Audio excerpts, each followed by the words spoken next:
En cherchant le régime miracle pour perdre quelques kilos récalcitrants, tu es tombé sur le jeûne intermittent ou fasting. Et tu te demandes si c'est le Graal que tu cherches tant. Si tu es vraiment pressé, la réponse est oui. Ni oui, ni non.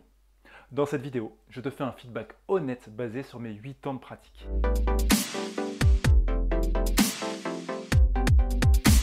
Tu me découvres dans cette vidéo? Moi c'est Mathieu.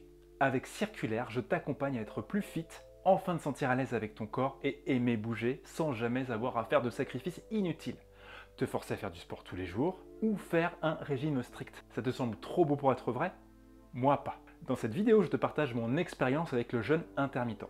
Et comme tu le sais, je pense que notre temps est précieux à tous les deux.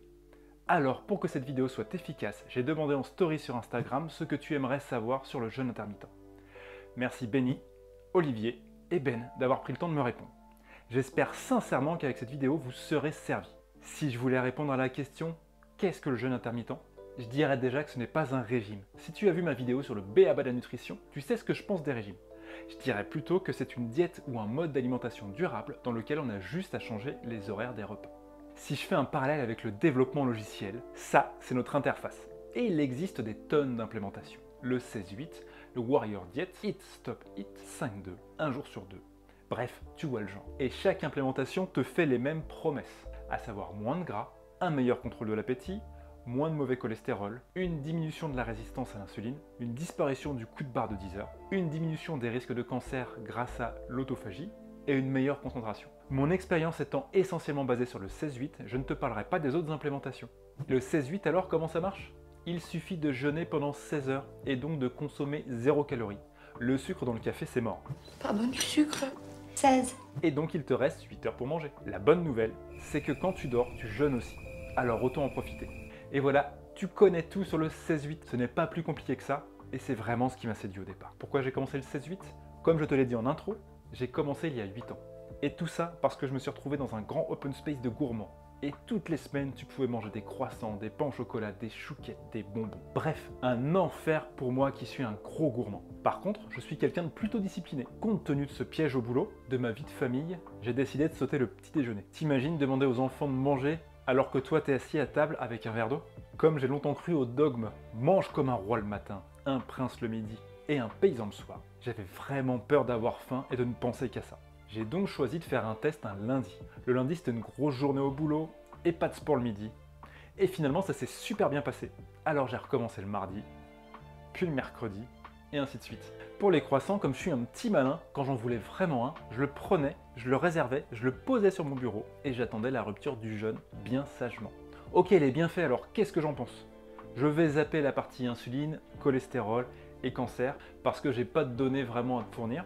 Pour le coup de barre de 10 heures, eh bien effectivement c'est assez contre-intuitif, mais effectivement je suis blindé d'énergie toute la matinée et je suis vraiment beaucoup plus concentré.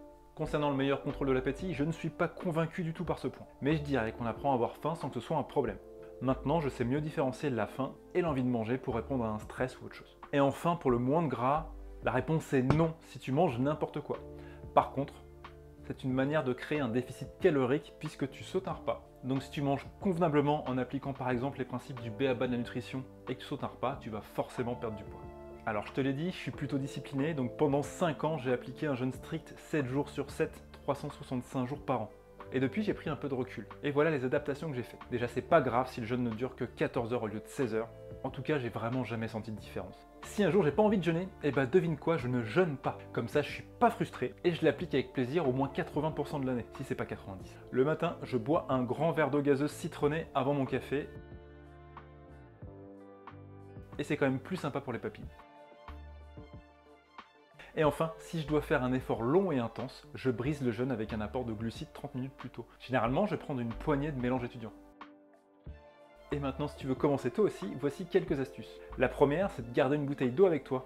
Il n'est pas rare qu'au début, on confonde la faim et la soif. Une petite gorgée quand tu as faim, tu verras, ça passe. Commence avec 1 ou 2 jours dans la semaine en étant bien occupé.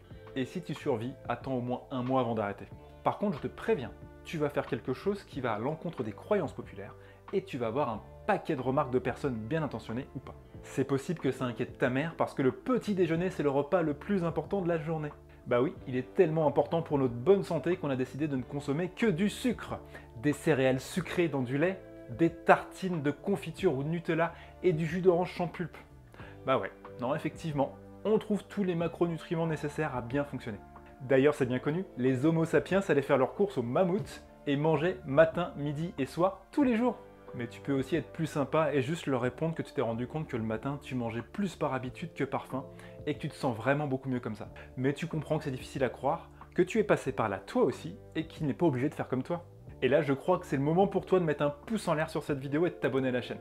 J'espère t'avoir donné envie de te faire ta propre idée sur le sujet. Et si tu as des anecdotes, n'hésite pas à les partager en commentaire, j'ai hâte de les lire. En attendant la prochaine vidéo, partage celle-ci à un ami, ça me ferait vraiment plaisir. On se retrouve très bientôt. Allez, ciao!